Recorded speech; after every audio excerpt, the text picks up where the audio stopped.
Ed Royce, who's unable to be here with us, but his wife Maria was able to join us for a while.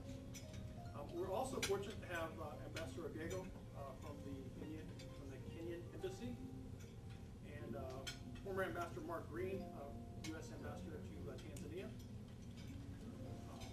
We always like to reach out and thank our advisory council, which consists of Conservation International, the Nature Conservancy, the Wildlife Conservation Society, and the World Wildlife Fund. And then from our Conservation Council, we have Donna Harmon, President and CEO of American Forest and Paper Association. Honeywell, who is gracious enough to lend us this beautiful facility. Shannon and Lauren Scher both called away unexpectedly, but we certainly appreciate all the help they've provided to us. And then Barbara Heffernan, who's been a great supporter of ours from SeaWorld Parks and Entertainment. And we've also got Tom Geyer and from 3M and David Lustig from Unilever. All of this couldn't happen without the help of all of our partners, and we certainly thank all of you. What we're going to do is we'll go ahead and finish up the salads. Once we get the main course served, we'll go ahead and bring up Dr. Kilcullen, and we'll start off with our presentation. So please enjoy the rest of your meal. Good governance and regional security. We are convinced that it's in America's national interest and its responsibility to expand its leadership in the world, to promote sound long-term policies of good management of land, water, and biodiversity. Tonight is our special privilege to have Dr. David Kilcullen join us. Dr. Kilcullen is a national security expert and author on counterinsurgency. He served over 22 years as an infantry officer in the Australian Army, during which time he worked in operations of counterinsurgency, stability, and peacekeeping operations in Southeast Asia, the Pacific, and the Middle East. After leaving the Army, he served in a number of capacities to include Special Advisor for Counterinsurgency to the Secretary of State, Condoleezza Rice. Dr. Kilcullen also served in Iraq as the Senior Counterinsurgency Expert for General David Petraeus during the successful 2007 surge, and in Afghanistan as a counterinsurgency advisor during 2009 to 2010. He was a member of the White House review of the Afghanistan-Pakistan strategy in 2008. He's advised at the highest levels of the Bush and the Obama administration, as well as several allied governments. He serves on the advisory board of the Center for New American Security. Dr. Kilcullen is also the author of The Accidental Guerrilla, Counterinsurgency, and Out of the Mountains. Ladies and gentlemen, please join me in welcoming Dr. Kilcullen. I'm delighted to have the opportunity tonight to introduce this new report from the Center for New American Security. Sustaining Security, and there are a number of copies of it on the bench over there, and I hope you have the opportunity to grab one afterwards. We're also honoured to have one of the two authors of the report, the principal author Christine Parthamore, sitting over there, join us tonight. Congratulations on a great effort, Christine. Let me talk to you a little bit about what's in the report and why it matters. And I sort of get the feeling that I'm preaching to the converted on the natural resources aspects of this, but making the connectivity between natural resources and national security is something that CNAS has been working very hard on for the last several years. And it's an important connection both in the conservation, natural resources and renewable energy community, but also for the national security community. Let me tell you what's in the report initially. Firstly, I think one of the most important things it does is to introduce a new term into our lexicon, which is this idea of natural security. Natural security, obviously, as laid out in the report, is the security of natural resources, both renewable and non-renewable. Now, in the traditional national security community, the strategy community, the counterinsurgency community, and so on, we're very familiar with the idea of securing non-renewable resources. So any traditional strategist is reasonably well acquainted with ideas like preserving access to oil and gas, preserving access to major mineral deposits, the fact that countries fight wars over access to those kinds of resources, that insurgencies and separatist movements develop in countries where major mineral resources are located in just one part of the country and there's unequal distribution between one part of the country and the rest of it. we're aware that protecting access to critical resources like oil drives a lot of behaviour in the international system, and in particular a lot of national security behaviour. What's less well understood in the traditional strategy community is the importance of access to to renewable resources. Things like water, forests, fish stocks, livestock, animals, and so on. And the fact that that access to those renewable resources also drives a lot of national security behaviour, both by states and population groups around the world. And so that's one of the most important things that this report does, is to bring those issues together in one place and make some fairly cogent arguments about why this matters to the United States and why we need to be thinking in a bit of a different way about the implications of natural resource security for the national security of the United States and our allies. And in particular, Christine and Will have pointed out that some very key areas in the developing world in the 21st century will be affected by conflicts that arise from access to water, access to food, access to energy, and issues of biodiversity, in particular plant biodiversity and access to arable land. Now, this isn't a new thing. If you look at ancient warfare or you look at warfare before the modern era, most conflicts were in fact driven by competition over access to scarce resources.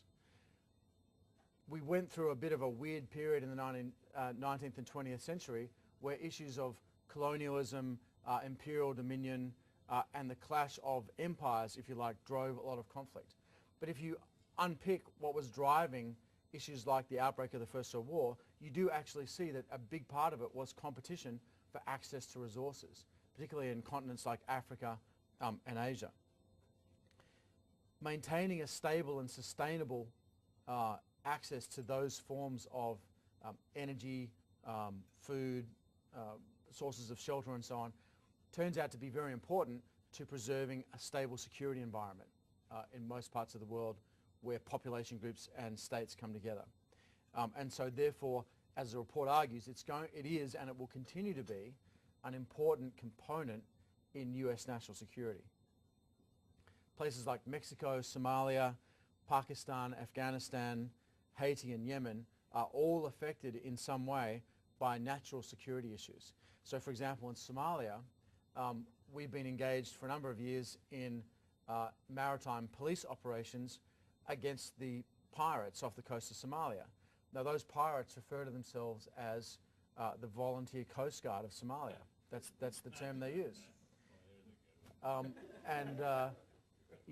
It's kind of interesting when you unpack why it is that they use that name. It's because that's what they are, actually. In 1992-1993, the EU brought in a fisheries protection program which was designed to protect Somali fisheries against illegal fishing.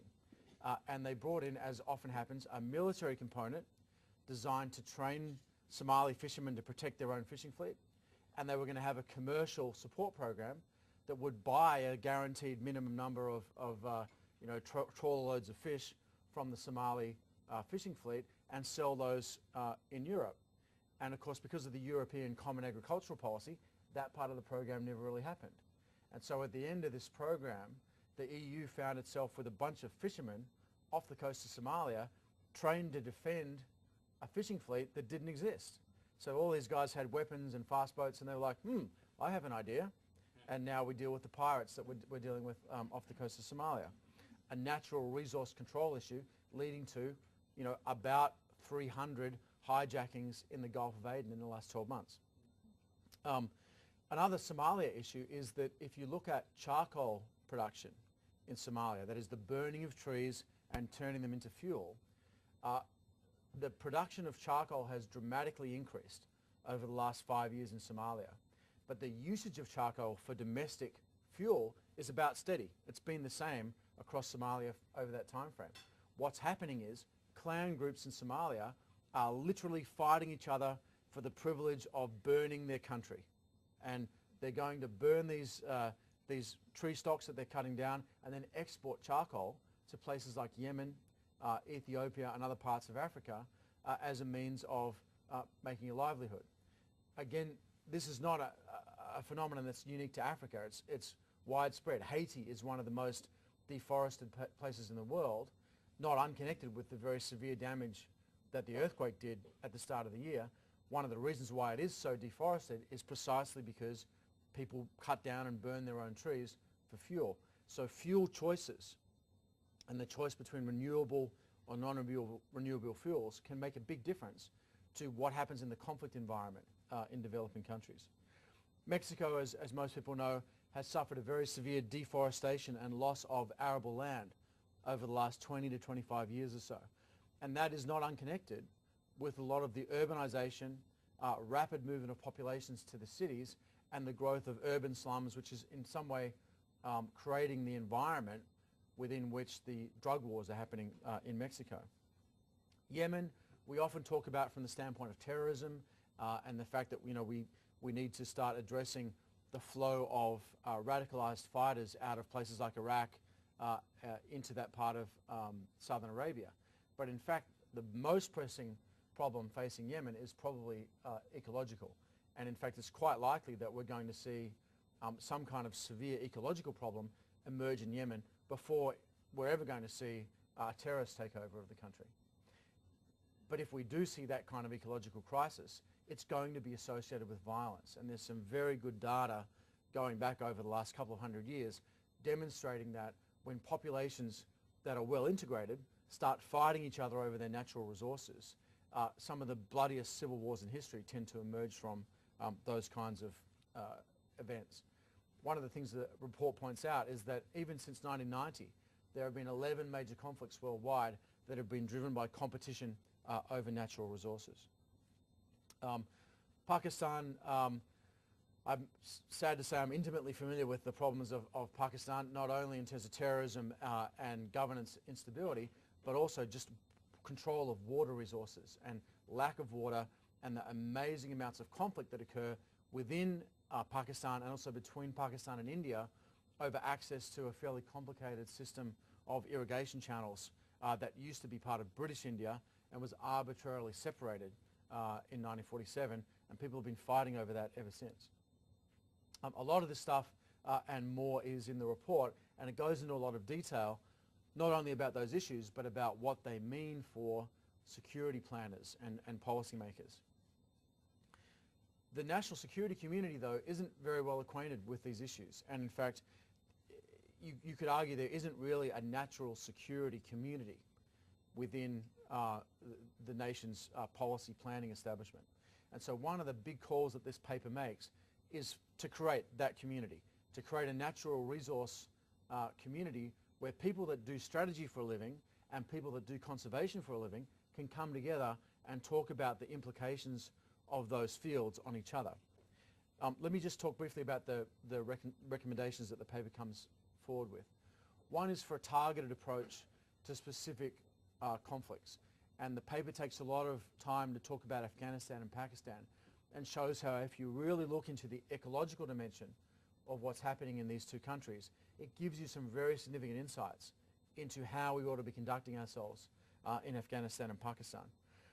It also argues for a more broad approach to look at kind of a systemic approach to natural resource security, to consider the interconnection between natural resources and security in all different parts of the world, and how things like, for example, US fuel choices in respect to ethanol can affect grain food prices in parts of the third world and can create violence in large parts of Southeast Asia and Africa in the same time frame because of decisions that we make that may not seem to us to be related to national security, but in fact can result in a lot of people being killed down the line. And then finally, the paper talks about three specific recommendations that the authors would like to see happen. The first one is to form a natural security community to bring together all these people that I've just been talking about. The second is to integrate natural security concepts in US plans and institutions. Things like the National Security Strategy, the National Military Strategy, the various different plans like the President's National Development Strategy that bring together aspects of natural security need to be integrated in a way that works together. And then finally is the idea of creating a natural security index, which allows planners to look at a particular area or a particular problem and see what the priority issues are and make informed judgments in a way that we can already do about economic issues or about access to mineral resources, but we can't really do in a very good way about things like water, access to forests and arable land, and all these things that turn out to be actually just as important, but misunderstood. So I've used up all my time, and I'm going to defer most of the detailed discussion to Christine, because we're lucky to have her here. But let me now introduce, John, are you going to introduce the next speaker? Or? Right. Yep. Opening presentation. My name is John Calvelli. I'm the Executive Vice President for the Wildlife Conservation Society. Some of you may know us as the Bronx Zoo. We actually manage 4 zoological gardens and the aquarium in New York, but many people don't realize that we actually work in 65 countries around the planet. And in many of those countries, we've been dealing with these natural security issues. We didn't know that was the term to be used from the day that we were there, and I applaud the use of that new name. We've been working, we're the first conservation organization to be working in South Sudan, a country that will potentially be birthed in February of 2011. The work that we've been doing in Afghanistan especially, and thanks to our next speaker, the individual I'm going to be introducing, the first national park in the history of Afghanistan was created through this national partnership between conservation organizations like WCS and the NGO community there and their own Ministry of the Environment. So we see and we have examples of where the conservation community has come together. Now, my role here was to kind of give that 30-second promo for the Wildlife Conservation Society, but more than that was to introduce the next speaker, who I had the pleasure of meeting back in the Bronx, not at the Bronx Zoo. We both are graduates of Fordham University, and we were there at the same time. His only mistake was that he was not a Yankee fan, which I think was a huge, but we won't go into that. He is the chair of the committee, he's chair of the Air and Land Forces Subcommittee for the Committee on Armed Services. He's a member of the Permanent Select Committee on Intelligence, but more importantly, he really truly understands this connection between natural resource conservation, poverty, and conflict, and that we need to make this a national security interest. It is my pleasure to introduce Congressman Tercek. I very much appreciate the opportunity to be with you this evening. These are topics that are very, very important to me from a policy standpoint, and I think what I want to do in building on David's remarks is, some of the policy challenges to actually implementing this going forward. I think one of the biggest ones is integrating this into the broader national security strategy, making policymakers understand why this is important and why it fits in to our broader effort. And then also, I think as big a challenge is making sure that our constituents, the people that we in Congress represent, understand why this is important to them. And lastly, I want to talk a little bit about sort of how we integrate the various different pieces within the federal government that have responsibility for this, because that's a major challenge. There's still a lot of stovepiping going on in terms of our national security and our natural security pieces, and we have to figure out how to bring that together. And the reason I'm interested in this issue and what sort of brought it together for me was sort of 2 separate issues that I worked on coming together. Prior to my current subcommittee, thanks to Neil Abercrombie running for governor of Hawaii, I'm now the chair of the Airland Subcommittee.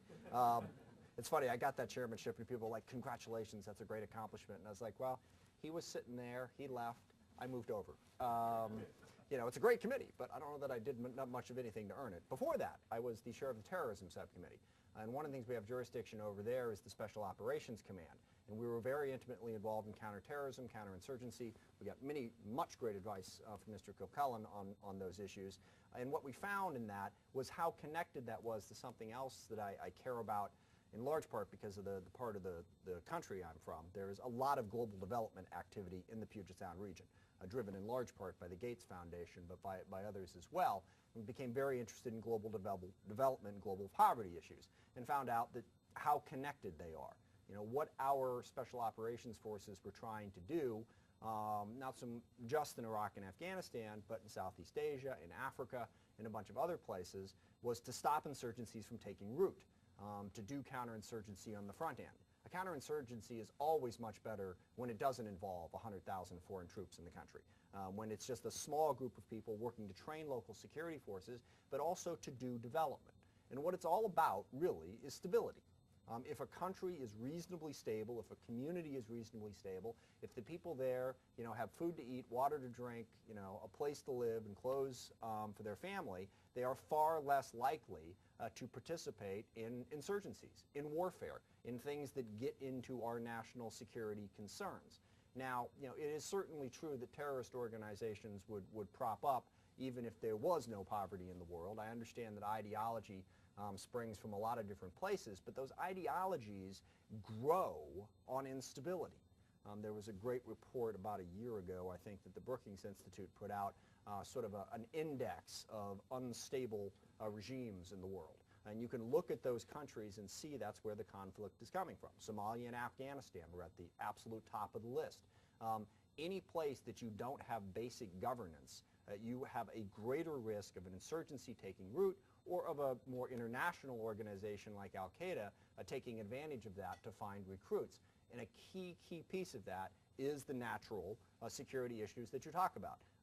If you don't have enough water to drink, it is an unstable situation waiting to happen. I'll go ahead and quote from the West Wing here. The president there they were talking about Middle East problems one time. He said, do you know why they have so many wars over there? It's because it's hot and they don't have a lot of water.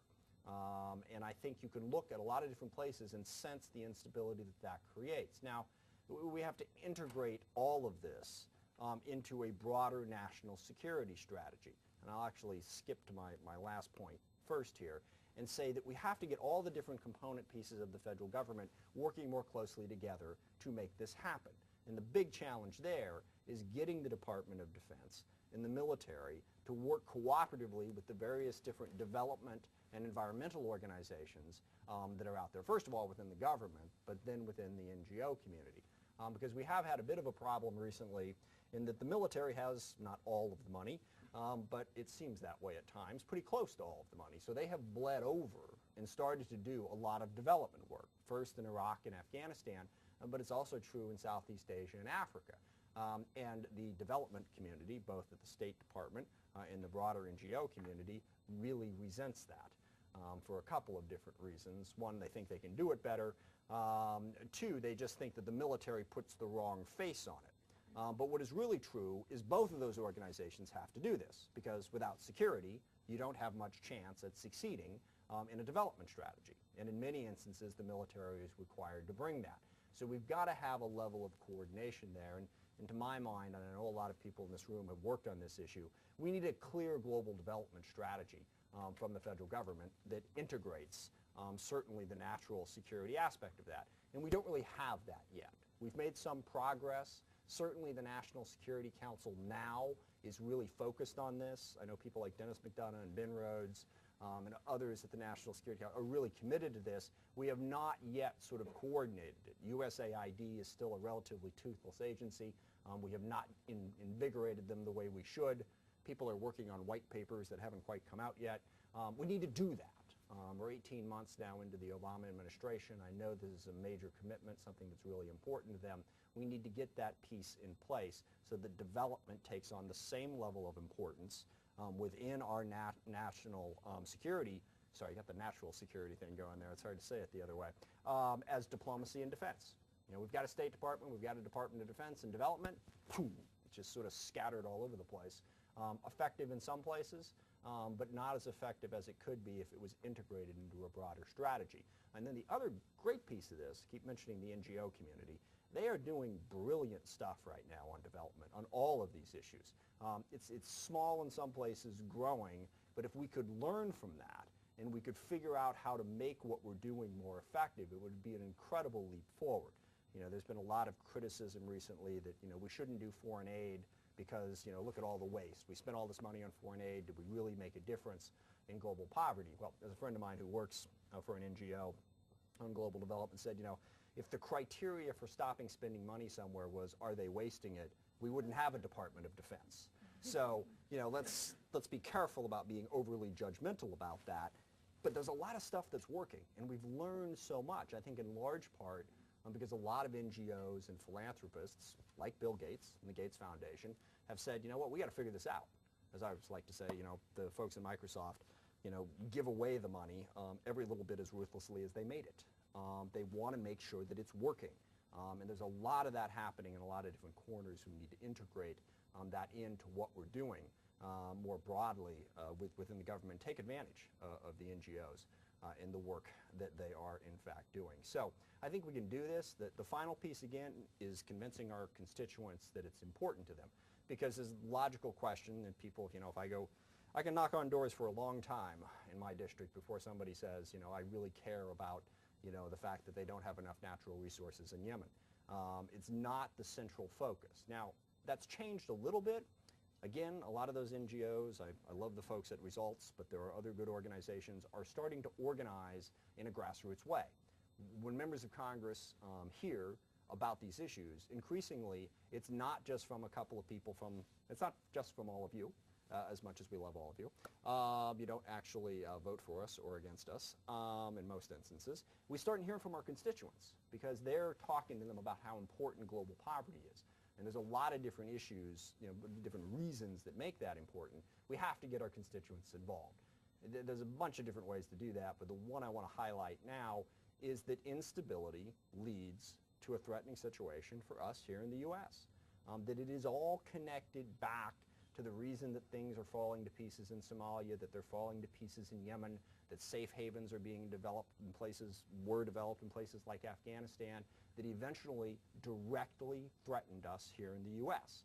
There are also economic reasons. There's also pretty strong moral reasons to care that 2.7 billion people in the world live on less than $2 a day. But we've got to make that case effectively to our constituents if we're going to get the support that we need to really integrate global development, natural security into a national security strategy. Our constituents have to say, this is important to me, at least a little bit, in order to give us, as members of Congress, the room that we need to be supportive of the policies necessary to integrate this and move forward. So, really important issues. Appreciate your leadership in all of this. And David has, been just a terrific help to the Armed Services Committee, as has CNAS with their fine work on these issues. So, appreciate the chance to be with you this evening. Thanks.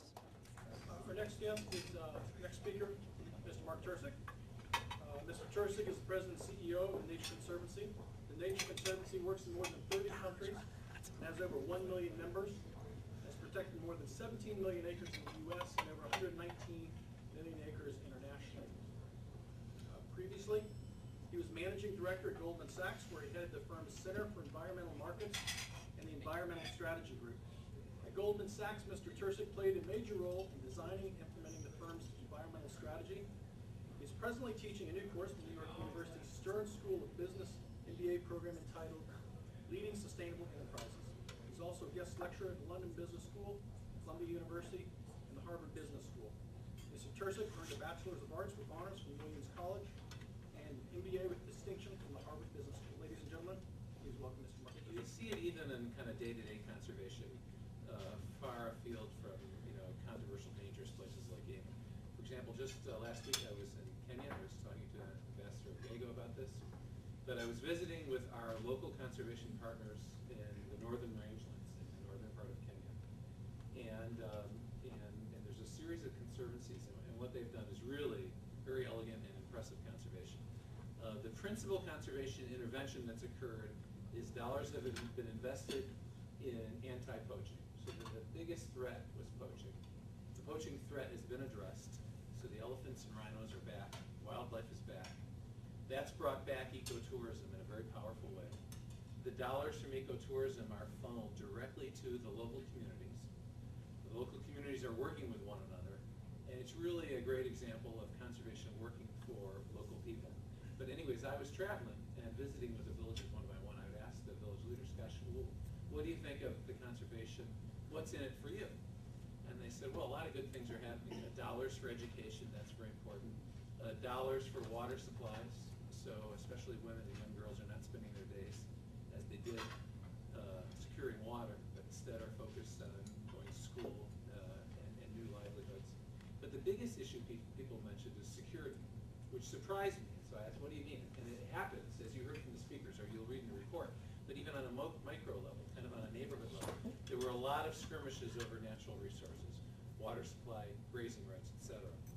But as these communities work with one another across northern Kenya now, at really very big scale, it's brought people together, It's united them in this mission to achieve conservation outcomes from very tangible results.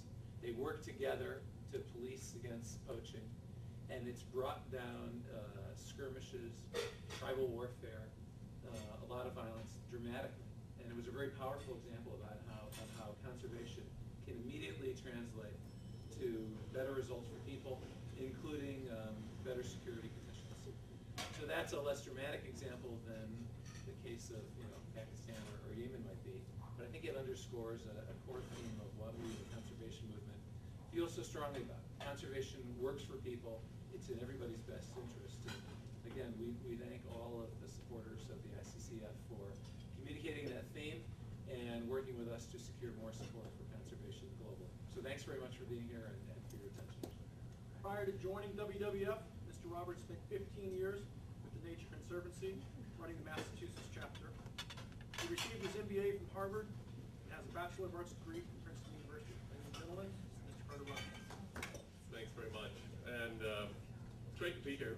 And it's great to be a part of this caucus, which in an age in which people bemoan the lack of bipartisan action and a common shared vision, this is one of those institutions that flies in the face of that, and it reflects a lot of shared hard work, not the least of which is by the co-chairs, and also Dave Bear, and I just sort of salute you for doing such good work and making that happen. Really an important area of hope and a Congress that needs it. So I wanted to just reflect on something. One of my mentors, I once asked him, he was a big investor, an inventor, an entrepreneur, and I asked him, what do you most admire? The people you invest in, what do you look for? And he said, those people who have the ability to see the future. And I thought, well, that's kind of an existential thing to say. How do you know people who see the future? But I think we all know people who have the ability to kind of look at what the rest of the century holds for us and what's out in front of it. And when we don't look at the future and we don't think about the trends, we run into a lot of trouble. And there is no way you could look at this century that's in front of us and not think about what I would call the basic math of the planet, which is we're going to zoom up to 9 billion people. More and more people are going to demand more and more natural resources, and we are going to end up, whether it's the U.S. or China or any other country, sucking all the natural resources out of the places that we care about. And the future wars are going to be fought over those things. It's just inescapable. It's the basic math. It's not even algebra. It's just really simple that we demand more of the planet than what the planet can sustain, and there's going to be a lot of conflict over the things that we care about. What we are talking about right now is looking for a new paradigm to get beyond that and to think about managing things sustainably. There's certain evidence that we can do that on a regional scale, and WWF, along with many other partners here, have been a part of one of the signature accomplishments of the past administration in the Congo, which in an area riven by civil strife, corruption, and the rest, this government, along with many partners, along with all the governments of the Congo, created a regional accord that has delivered new parks, new protected areas, and holds out the vision that the forests and everything they sustain will be valued and treasured and protected, not just for biodiversity, but also for the carbon that they sustain. And I would contend that looking forward, we should also cast our eyes further to the north, because as the ice melts, there is a ton of resources in the Arctic, whether it's minerals, or whether it's oil, or whether it's seafood, that the eight Arctic countries are going to fight over.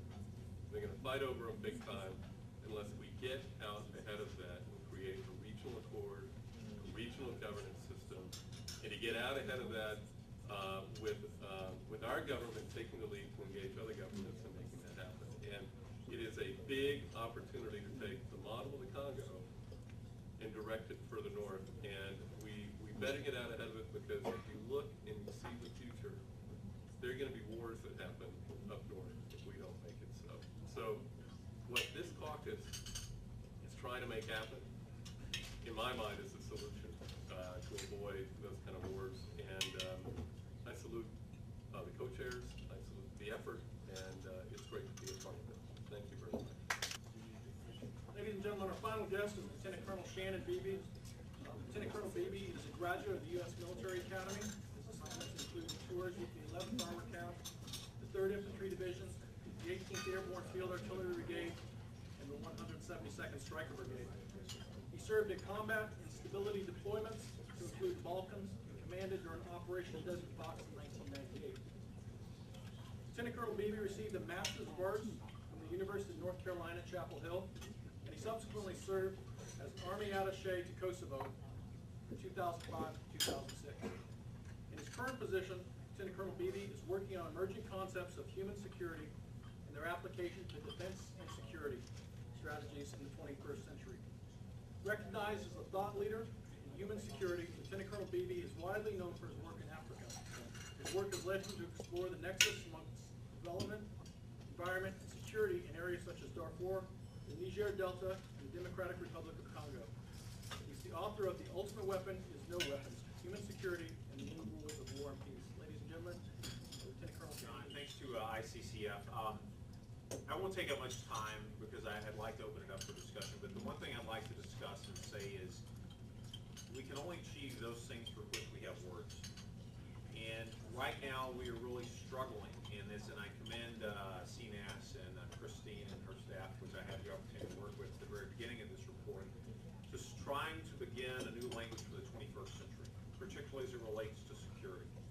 What is important is that we understand that our definition in the West of security is very, very different from the places that we are going to see that lack of security, those instabilities develop. And what I mean by that is in the West, we very much define security in terms of kinetics, in terms of planes, tanks, guns, state security, armies massing on the borders, armed forces, land forces, naval forces, those kinds of things. Yet, in the places where we see the most instability and the most insecure areas of the world, it's not about kinetics.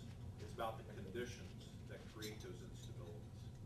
It's about creating a language that allows the military, that allows the Defense Department to be able to talk and to broaden that aperture to discuss these types of instabilities, these types of conditions that are very much natural security issues. I've had the opportunity to travel to over 24 countries in Africa.